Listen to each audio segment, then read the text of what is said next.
예수님만 아름답다. 오늘 나눌 말씀의 제목입니다. 우리 시대의 아름다움은 매끄러움이다. 베를린 예술대학 한병철 교수의 말입니다.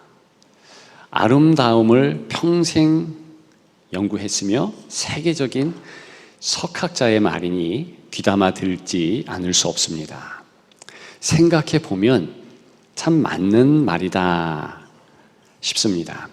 스마트폰을 보십시오. 강화 유리를 넘어서 사파이어 크리스탈 소재가 인기입니다. 왜 그런 소재를 쓸까요? 매끄러움의 신화를 창조하기 위함입니다. 기스, 상처, 깨어짐, 갈라짐 이런 것을 철저하게 방어할 수 있겠네요. 매끄러운 완벽한 아름다움을 위하여서 봉합섬도 없앴다. 그것이 요즘의 스마트폰 아니겠습니까? 거기에만 국한되지 않지요. 많은 제품들이 그렇잖아요. 주방기구, 스테인리스 냄비보다 더 매끄러운 소재가 나왔다는 거 아닙니까? 저는 어떤 소재인지는 이름만 알고 있습니다. 그래핀 혹은 티타늄 소재 이런 것들이요 기스 하나 안 나고 그렇게 오랜 기간 사용할 수 있다는 것이죠. 찻잔, 냉장고, 세탁기 많은 가구들이 그렇습니다. 앞으로 우리가 살 미래의 그런 모습은 다 매끈한 것만 있을 것이다. 쉽게 그런 예언들을 하지요. 미래차라는 전기차 어떻습니까? 매끄러움을 위해서 일반 손잡이도 매립형으로 바뀌었습니다. 그래서 거칠 것이 없고 아주 매끈한 완성적인 아름다움을 찾습니다. 이런 시대에 사람이라 할지라도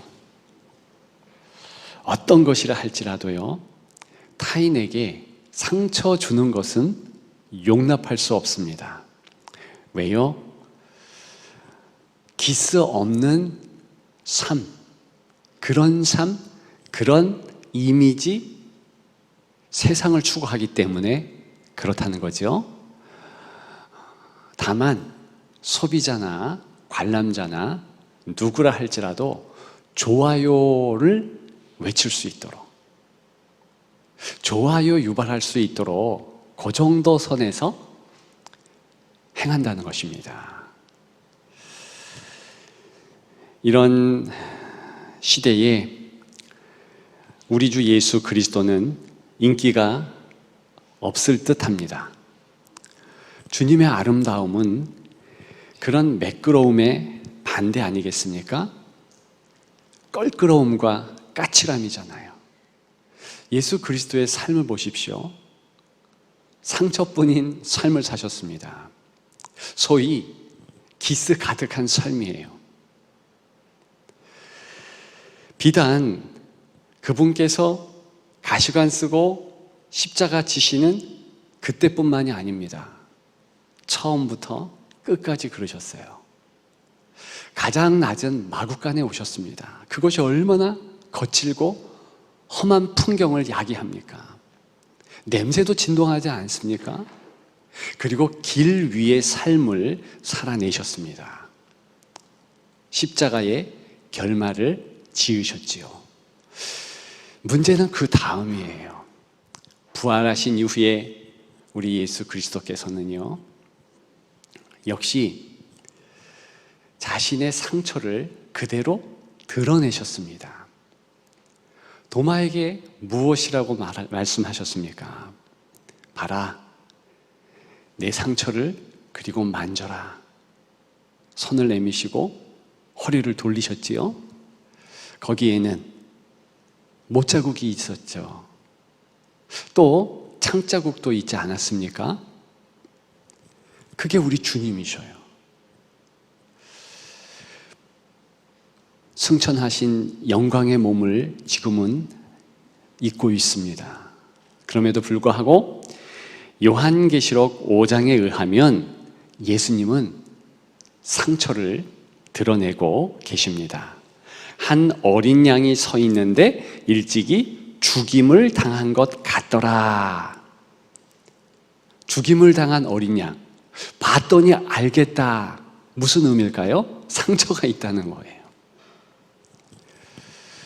유대 지파의 사자라는 늠름한 모습을 예수님께서 취하시고 가지고 계시는 그 모습과 더불어서 또 한 모습은 죽임을 당한 어린 양의 상처의 상흔을 가지고 있다는 것입니다. 지금 바로 그렇다는 거예요. 주님은 그 상처를 뒤로 하거나 은폐할 그럴 마음이 없다는 뜻입니다. 더 중요한 것은 그 주님께서 우리의 상처, 인생 누구라 할지라도 그 상처를 드러낸다는 거예요. 그리고 그 상처 때문에 존재를 뒤흔들고 자신에 대한 의문을 제기하면서 나 잘 살고 있나? 내가 이 땅에서 끝까지 승리할 수 있을까? 나 이런 상처뿐인데. 그러면서 때로는 넘어지고 쓰러지고 좌절하게 한다는 것입니다. 우리 시대에 이런 주님이 맞지 않을 것입니다. 상처도 없고 상처 주면 안 된다라는 기본 세상의 기조 가운데서 우리 주님이 그런 모습을 보이면 안 될 듯합니다. 그럼에도 불구하고 주님은 그렇게 인생들에게 다가오십니다. 상처 가득한 모습으로, 또 상처를 자극하는 말씀으로 말입니다. 오늘 본문은 그와 같은 주님의 모습이 뚜렷이 나타나고 있습니다. 먼저 2절을 보지요. 여자들 중에 내 사랑은 가시나무 가운데 백합화 같도다. 백합화, 아름답지 않습니까? 꽃의 이미지를 생각하면 그렇습니다. 1절도 샤론의 수선화, 골짜기의 백합화 그랬습니다. 즉, 지금 여기 나오는 꽃들 두 가지라는 것을 깨닫습니다. 그런데 실은 꽃의 이미지보다도 꽃이 심겨져 있는 장소의 이미지가 더 부각된다는 것입니다. 무슨 얘기일까요? 여기 보면 샤론의 수선화, 골짜기의 백합화, 이것은 흔하게 중동의 땅에서 발견할 수 있는 들꽃들을 의미합니다. 어떤 들꽃이냐, 어떤 품종이냐 중요하지 않습니다. 그저 들에 핀 꽃을 의미해요. 그저 현재 들에 있다. 특히 중동의 뜨거운 햇살을 견딜 수밖에 없고, 또한 센 바람, 센 날씨에 힘들고 어려운 그런 모습을 부각시키는 것입니다. 아가서는 우리가 아는 대로 아가 노래 중에 노래입니다. 최고의 노래, 그 뜻쯤 되겠습니다. 그런데 노래예요. 시가라는 뜻이지요. 누구의 노래입니까? 전통적으로 3000년 동안 그리스도와 성도 간의 사랑의 노래다, 이렇게 해석했습니다. 저는 그 해석을 따라가야 된다 봅니다. 물론 남녀의 사랑도 부각이 되고 나타나는 것 사실입니다. 그러나 우리 주 예수 그리스도의 그 사랑, 또 그리스도를 사랑하는 성도의 그 사랑, 아가서에 나타나지 않는다면 성경에 기록될 이유가 없지요. 그래서 아가서는 주님이 사랑하신다라는 고백이 나오고, 성도가 역시 주님을 사랑합니다라는 고백이 나온다는 것입니다. 어떤 노래는 누가 지금 이야기하고 있나 갸우뚱할 정도로 화자가 정확하지 않습니다. 예수님 같기도 하고 성도 같기도 합니다. 그러나 오늘 본문은요, 전통적으로 정확한 화자가 말하는 이가 드러납니다. 1절은 성도가 말하는 거예요. 술람미 여인으로 상징되는 성도 1인칭 한 사람의 화자가 이런 말을 합니다. 나는 샤론의 수선화 골짜기의 백합화로다. 말씀드렸지요. 꽃을 이야기한다고 해서 지금 그 어떤 꽃을 주목하는 것이 아니고 배경과 상황입니다. 그것이 주목돼야 되는 본문입니다. 들판인 거예요. 물이 많지 않고 힘들고 어려운 그런 고통의 현실뿐이라는 고백입니다. 내가 이렇게 힘들어요. 이런 현실을 살아내고 있네요. 이런 식으로 주님께 말한다 생각할 수 있겠습니다. 그런데 주님의 응대를 보십시오. 가시나무 가운데 백합화 같도다. 여자들 중에 내 사랑은, 즉 성도들은 가시나무 가운데 백합화다. 우리는 그저 가시나무 가운데 백합화, 아름답다 그렇게 생각할 수 있지만 그것은 두 번째, 세 번째 의미예요. 정말 이 시간에 주목하고자 하는 뜻은요, 이런 것입니다. 너 힘들다고? 너 어렵다고? 당연해. 사실은 더 어려워야 돼. 너 정말 더 힘들어야 한단다. 이유가 뭔지 아니? 원래 그것이 세상살이야. 원래 그것이 인생이야. 인생은 상처뿐이란다. 왜 그런 식으로 주님이 상처를 논하면서 더 그 상처를 마치 찌르듯이 또 드러내어서 힘들게 하는 것일까요? 정말 인생은 상처뿐일 수밖에 없다는 것이지요. 아가서는요, 참 귀합니다. 그런데 어떤 한 단어를 통하여서 인생의 현실을 고발하고 있어요. 원하다라는 히브리 말 테수카라는 단어입니다. 근데 이 단어는 얼마나 특별한지 전체 성경에서 3번밖에 쓰인 적이 없습니다. 2번은 창세기에서, 1번은 바로 아가서에서. 아가서 7장 10절에 보면 이런 말씀이 있습니다. 나는 내 사랑하는 자에게 속하였도다. 그가 나를 사모하는구나. 이 3인칭은 예수 그리스도를 의미하죠. 그리스도께서 나를 사모한다. 바꿔 얘기하면 나를 원한다, 그 뜻이에요.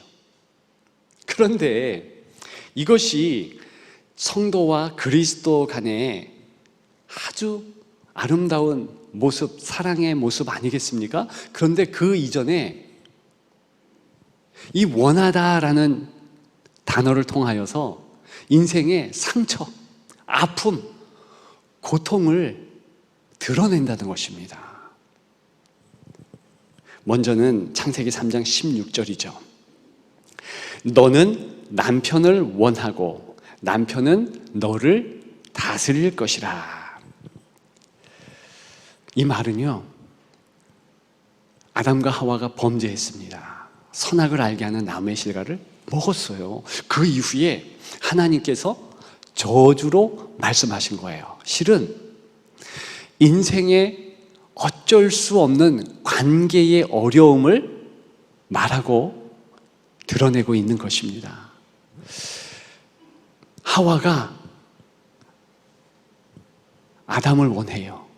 아내가 남편을 원해요. 그런데 거기서 끝나는 것이 아니라 어떤 인생은 또 다른 어떤 인생을 원한다는 것입니다. 인간 전반의 관계를 이야기해요. 어떤 인생입니까? 여자로 대변되는 약자예요. 그런데 무엇을 원하고 있겠습니까? 보호겠지요. 날 좀 사랑해 달라는 애원이겠지요. 안아달라는 것이지요. 그런데 남편 혹은 다른 이 강자 어떤 반응을 보이고 있습니까? 다스린다는 거예요. 그 구체적인 모습은 억압입니다.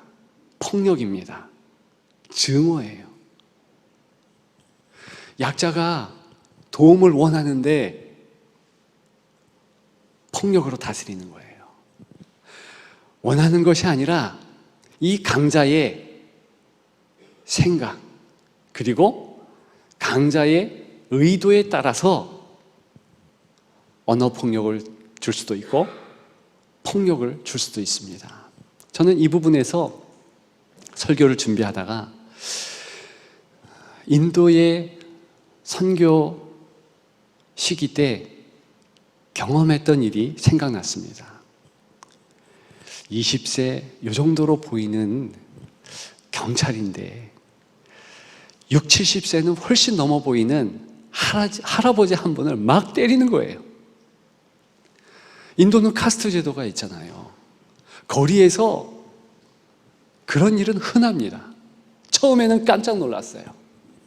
그런데 몇 번 경험해 보니까 그런 일은 예산 일이었어요. 약자는 강자에게 맞을 수 있는 거예요. 폭언도 당할 수 있는 거예요. 여자는 남자에게 그런 식으로 유린을 당할 수 있다. 이것이 어그러진 사람 간의 관계에서 나타나는 현상이고 그것 때문에 인생은 너나 할 것 없이 상처가 있고 관계의 고난, 관계의 고통이 있다는 것입니다. 때로는 어떤 이에게는 강자지요. 그런데 또 어떤 이에게는 약자일 수밖에 없어요. 그러니까 다 상처 가운데 있다는 것입니다. 그것을 성경은 드러내는 거예요. 더 중요한 사실, 어떤 존재가 인간을 그렇게도 원한다는 것이지요. 그래서 상처뿐일 수밖에 없다는 것이지요. 창세기 4장 7절입니다. 죄가 너를 원하나 너는 죄를 다스릴지니라. 어떤 상황인지 아시지요? 가인이 아벨에 대하여서, 동생에 대하여서 증오심을 품습니다. 아니 어떻게 하나님은 나의 제사는 안 받고 아벨의 제사는 받는가? 그때 주의하라고, 죄짓지 말라고 하나님께서 말씀하신 내용이 창세기 4장 7절이에요. 야야, 죄가 너를 원한다. 너는 죄를 다스려라. 지금 똑같이 원하고 다스린다, 이런 모습이 부각되고 있는 것입니다. 그런데 가인은요, 죄를 다스릴 능력이 없네요. 그럴 실력이 안 되네요. 그래서 돌을 들어 동생을 죽이게 됩니다. 이것은 비단 한 가족의 비극에서 끝나지 않는다는 것입니다. 인생이 죄를 다스릴 능력이 없네요. 그런 실력이 되지 않습니다. 너나 할 것 없이 다 죄의 희생이 되네요. 그런데 죄의 삭은 사망이라 했습니다. 따라서 반드시 죄 때문에 죽을 인생. 어떻게 됩니까? 힘들죠. 어렵죠. 상처뿐 아니겠습니까? 아무리 훌륭한 인생도요, 이 땅에 영원할 수 없어요. 아무리 돈이 많고, 아무리 훌륭한 인품이 있고, 아무리 선하게 살았다 할지라도 이 땅은 반드시 떠나고 길 위에 삶일 수밖에 없는 것입니다. 고로 힘들어요. 고로 상처뿐입니다. 이 두 가지가 성경에는 이 원하다라는 동사로 부각되면서 인생의 그 험한 모습, 인생의 좌절할 수밖에 없는 모습을 가르쳐주고 있는 것이죠. 그런데 우리가 이미 나눴듯이 원하는 존재가 또 한 분 계시다. 그분이 바로 우리 주 그리스도이시다. 그분이 우리를 다스리기 위해서 원하는 건 맞습니다. 그런데 이상한 방식으로, 우리가 이해할 수 없는 방식으로 다스리신다는 거예요. 우리에게 나아오신다는 거예요. 우리는 그 모습을 잘 알죠. 예수님의 희생으로,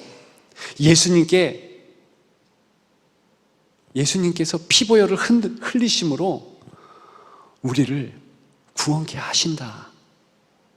그거 잘 알지 않습니까? 다시 얘기해서 예수님은 우리를 어떻게 원하시는가? 우리의 힘든 현실, 그 현실로 나아오기를 주저하지 않는다는 것입니다. 따라서 샤론의 수선화, 골짜기의 백합화, 먼저 주님이 되시는 거예요. 그분이 먼저 인생의 모든 고난을 담당하시는 것이지요. 왜요? 말씀드렸듯이 그렇게 해서 우리의 죄의 값을 치르고 우리의 어그러진 이 삶을 치유하시면서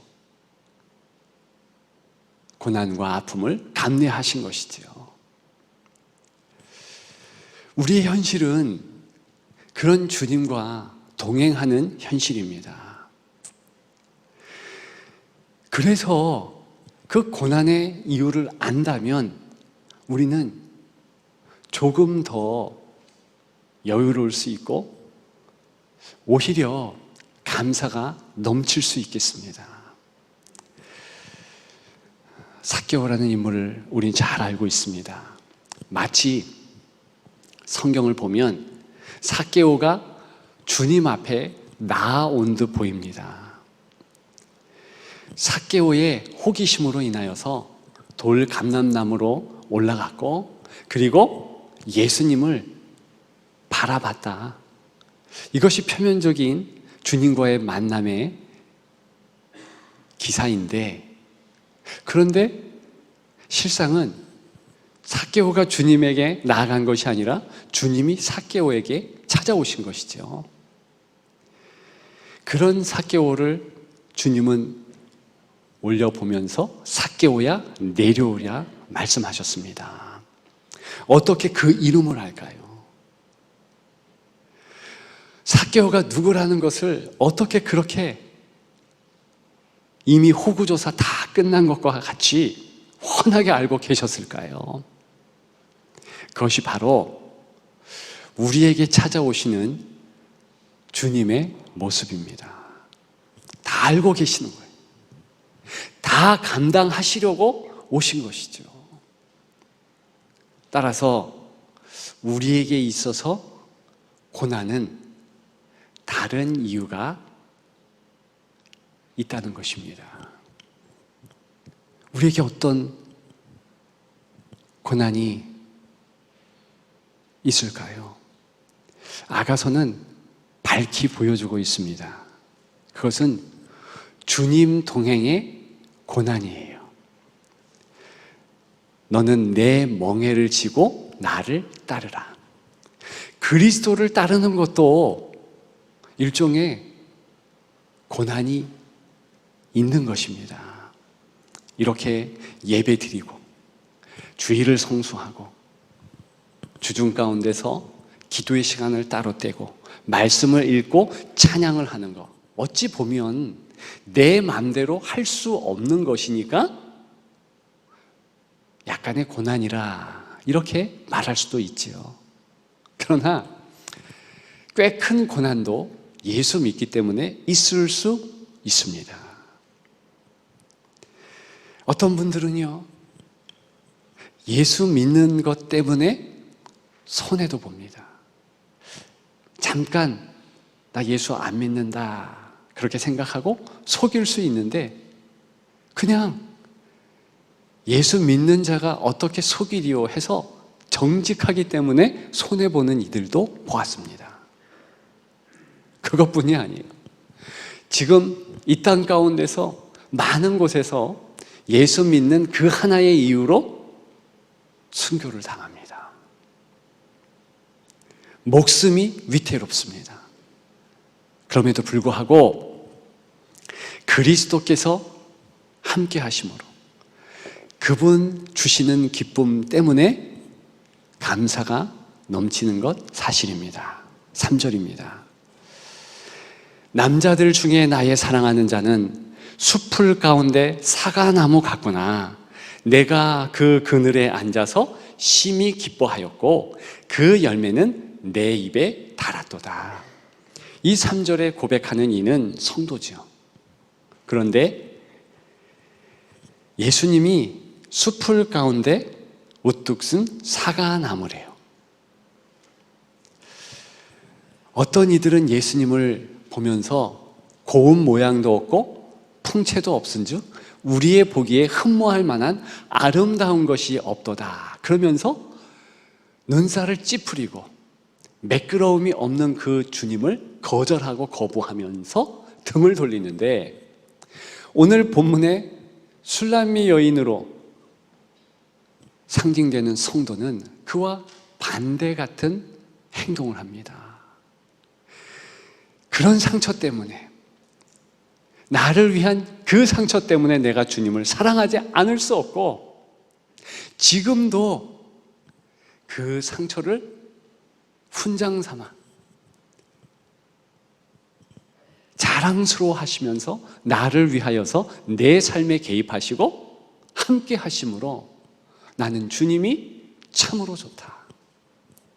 십자가 그늘이, 그 십자가 나무의 그늘이 오늘 본문 보니까 사과나무의 그늘이래.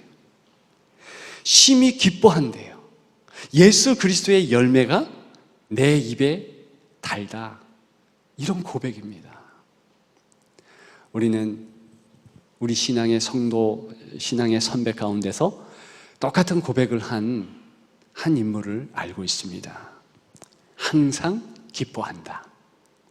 그 성도는 그런 기쁨을 감옥에서 느꼈기에 너희 또한 나처럼 항상 기뻐하라. 그런 권면을 한 것입니다. 이 사도 바울의 고백이 우리의 고백 되기를 축복합니다. 가능해요. 우리가 참으로 예수 그리스도를 사랑하고 이 땅에 우리가 살아가면서 당하는 고난도 주와 동행함을 위해서, 주와의 긴밀한 교제, 나누는 것을 위하여서, 그리고 이 땅에서도 그리스도와 온전한 연합을 위해서 그 고난이 존재하는 것이다. 이유를 알고 마음에 새기면 넉넉히 고난에 대하여 승리할 수 있습니다. 요한복음에는 예수 그리스도께서 이런 말씀을 하셨습니다. 나는 포도나무다. 너희는 가지다. 이제 너희의 현실, 그 들판, 거기에 내가 함께 있는다. 그리고 너희를 그냥 두는 것이 아니라 내가 너희를 붙잡는다. 신비한 연합으로 초청을 합니다. 그래서 우리가 어떤 이 땅의 고난이 되었던 그 고난 가운데서 그리스도를 붙잡고 그리스도와 끝까지 교제하면 신비한 연합의 모습을 이룬다는 것입니다. 이것이 성도의 현실인 것입니다. 저와 여러분들이 이 땅을 살아가면서 바로 이러한 주님의 아름다운 모습에 마음을 다 쏟고 그분만을 온전히 쫓기를 주님의 이름으로 축복합니다. 돌은 하나하나가 완성되었다. 헤르만 헤세의 말입니다. 하나님의 마음을 이 작가는 그대로 말한 것이죠. 창조자 하나님은 돌 하나도 여러 개 중에서, 많은 것 중에서 하나, 이렇게 창조한 것이 아니라 only one으로 그렇게 창조하셨습니다. 돌 하나도 그래요. 그런데 돌보다 훨씬 귀한 우리를 만드셨을 때 우리 하나님은 보시기에 좋았더라, 기뻤더라, 이런 말씀, 그런 찬사를 하셨습니다. 그런 뛰어난 존재인 저와 여러분들에 대하여서 주님은 한 사람 한 사람 개별적으로 그렇게 사랑하십니다. only one이에요. 많은 이들 가운데 나 한 사람, 이것이 아니라 비록 이 시간에 예배의 공간에 여러 성도들이 같이 있지만 주님이 보실 때는 각 개인 한 사람 한 사람을 만나주시는 거예요. 교제하시는 것입니다. 그리고 사랑의 고백을 하시는 것입니다. 그런 귀한 주님이 일어나 함께 가자 말씀하시지요.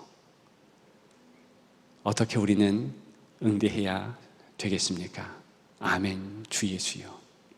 내가 주님과 함께 하겠습니다.